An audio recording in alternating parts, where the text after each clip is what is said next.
Hai, halo sahabat pecinta catur, selamat datang kembali di Catur Talk Indonesia. Dan ini adalah hari terakhir atau hari ketiga pada preliminaris IMCS US Rapid 2021. Dan di sini saya memilih antara dua master endgame, yaitu Magnus Carlsen menghadapi Anish Giri. Dan untuk itu, stay tune di Catur Talk Indonesia.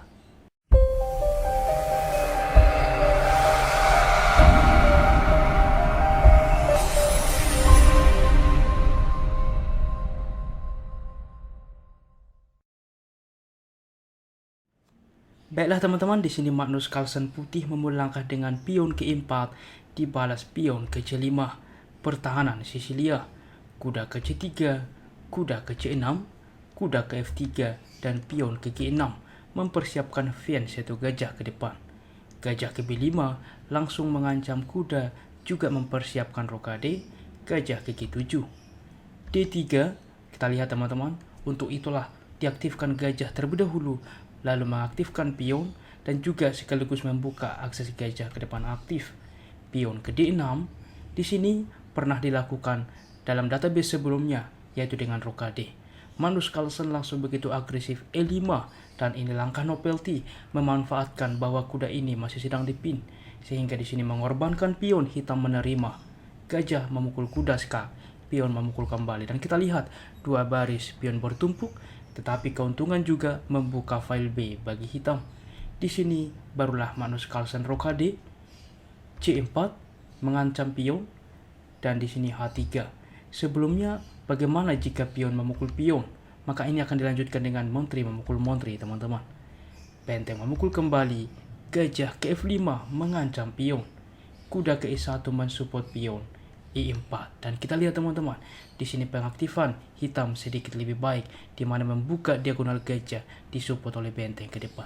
Untuk itulah di sini Magnus Carlsen tidak langsung memukul pion, tetapi dengan H3 terlebih dahulu, dilanjutkan dengan gajah ke E6, benteng ke E1 mengancam pion, menteri ke C7 mensupport pion, menteri ke E2 3 kali mengancam pion, dan di sini Anish Giri mengikhlaskan tentunya dengan pengembangan pion memukul pion terlebih dahulu. Setelah pion memukul kembali, kuda ke F6, yaitu mempersiapkan rokade. Untuk itulah Magnus Carlsen langsung kuda memukul pion. Rokade, gajah ke F4, yaitu ada open mengancam menteri ke depan, sehingga menteri ke B7 selain untuk menghindari, juga memantau pion B2 apabila menteri berpindah ke depan. Benteng ke C1, maka di sini kuda ke D5. Kita lihat mengancam gajah, juga menawarkan pertukaran kuda.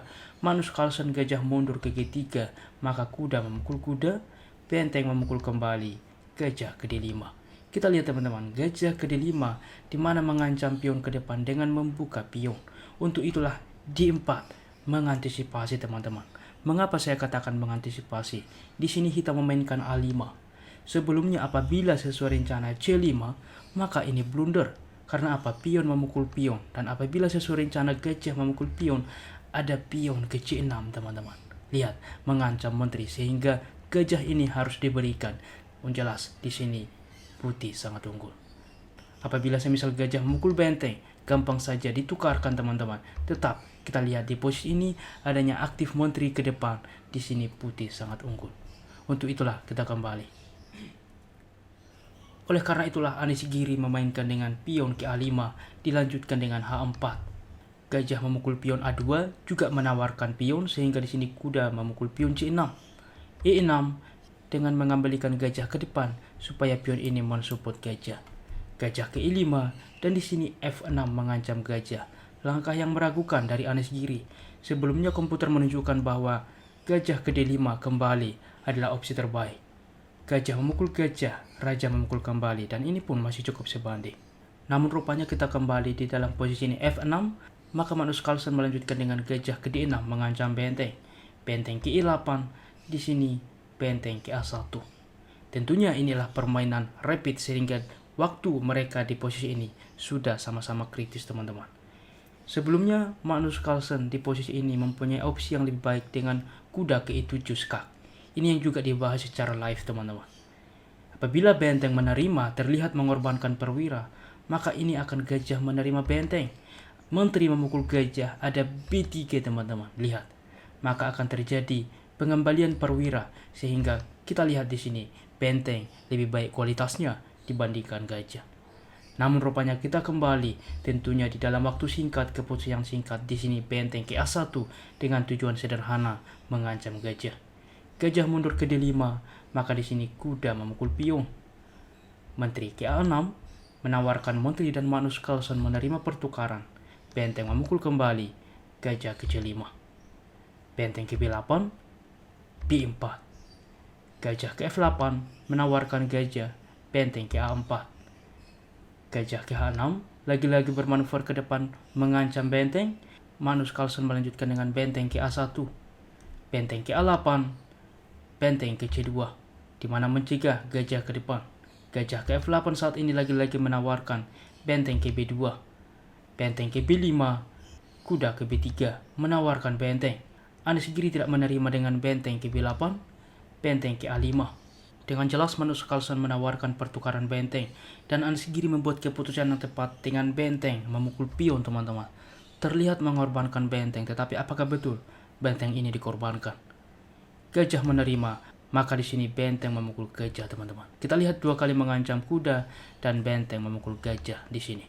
Sebelumnya apabila dicoba dengan benteng ke A3 mensupport kuda ini, jelas ini salah. Karena apa? Benteng mundur ke B7 membuka akses gajah mengancam benteng. Benteng berpindah, maka benteng baru memukul kuda. Kita lihat di sini bahwa dua gajah lebih baik dibandingkan satu benteng. Dan untuk itulah kita kembali. Sehingga di dalam posisi ini benteng memukul gajah, pion memukul kembali G3.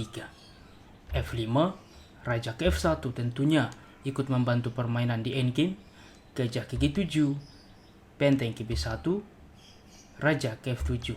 Apabila teman-teman di posisi ini gajah memukul pion, ini juga salah satu opsi yang bisa dilakukan. Tentunya tidak kuda memukul gajah, tetapi benteng ke D1. Benteng memukul kuda pertukaran, dan kita lihat benteng ke B5, raja ke E2 membantu permainan, dan ini pun tetap sebanding. Dan di sini Anies Giri lebih memilih dengan berkembang, raja ke F7, dilanjutkan raja ke E2, H5, kuda ke D2, menawarkan benteng, dan Anies Giri menerima. Kuda memukul kembali, gajah memukul pion. Kuda ke D2, F4. Di sini raja ke F3. Apabila teman-teman pion menerima pion ini, maka inilah yang diharapkan Anies Giri. Karena raja ke E6, raja ke F3, gajah ke B6. Lihat teman-teman, manuver gajah ke depan, di mana raja juga ikut membantu. Pion-pion ini akan hilang satu persatu. Karena apa? Pion-pion putih semuanya di petak gelap. Untuk itulah teman-teman, Magnus Carlsen, raja yang berpindah ke F3, dilanjutkan dengan pion memukul pion. Pertukaran, gajah ke F6, kuda ke B3. Raja ke E6, kuda ke C5 skak, raja ke F5, kuda ke D3. Gajah ke E5, kuda ke F2. Raja ke E6, G4, menawarkan lagi-lagi pion. Gajah ke D6, pion memukul pion, pertukaran pion. Kuda ke D1, raja ke E5, kuda ke C3, D4, kuda ke B5, gajah ke E7, maka kuda memukul pion. Lihat teman-teman, mengorbankan kuda. Taktik endgame dari Magnus Carlsen. Raja menerima, raja ke G2, raja memukul pion, raja ke H1, dan Magnus Carlsen hanya perlu melakukan langkah bolak-balik di sini dan ikut raja membantu permainan. Dan setelah kita lihat raja ke G1 dan lagi-lagi akan bolak-balik dan tidak bisa melakukan skakmat. Inilah teorinya, di mana H2 dan kita lihat stalemate, di mana raja Magnus Carlsen tidak bisa berpindah. Bagaimana teman-teman? Permainan yang cukup menarik dari kedua pemain yang cukup hebat ini. Dan berikut adalah hasil standing setelah hari ketiga, di mana Vladislav Artemiev masih tetap memimpin permainan dengan poin 10,5, diikuti Magnus Carlsen 10, Levon Aronian dan Ali Reza Firouzja 9,5, Wesley So, Sahia Mamadiarov dan Jan-Christoph Duda 9, diakhiri Leiner Dominguez 8, dan mereka 8 besar inilah yang masuk ke knockout atau ke quarter final. Di mana yang tersisih ialah Anies Giri, Maxim Vagelgrave, Vidit Guraji, Daniel Naroditsky, Le Quang Lim, Jordan Van Forest, Erik Hansen, dan Awonder Liang. Sehingga pairing untuk quarter final ialah sebagai berikut. di mana Vladislav Artemiev akan bertemu dengan Lainer Dominguez, Ali Reza Firouzja bertemu dengan Wesley So, Levon Aronian bertemu dengan Sakhir Mamedyarov, dan ini match yang kita tunggu, Magnus Carlsen bertemu kembali dengan Jan Christoph Duda. Dan demikianlah permainan hari ini, dan jika kawan-kawan suka dengan konten catur seperti ini, mari like video ini sehingga kami semakin bersemangat untuk menginformasikan informasi turnamen ini kepada sahabat pecinta catur semuanya. Dan tentunya mari juga kita support terus percaturan kita Indonesia yang semakin jaya.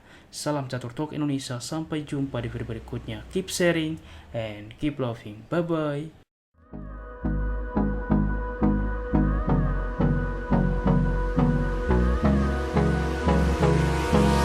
Hold me close till I get up. Time is barely on our side.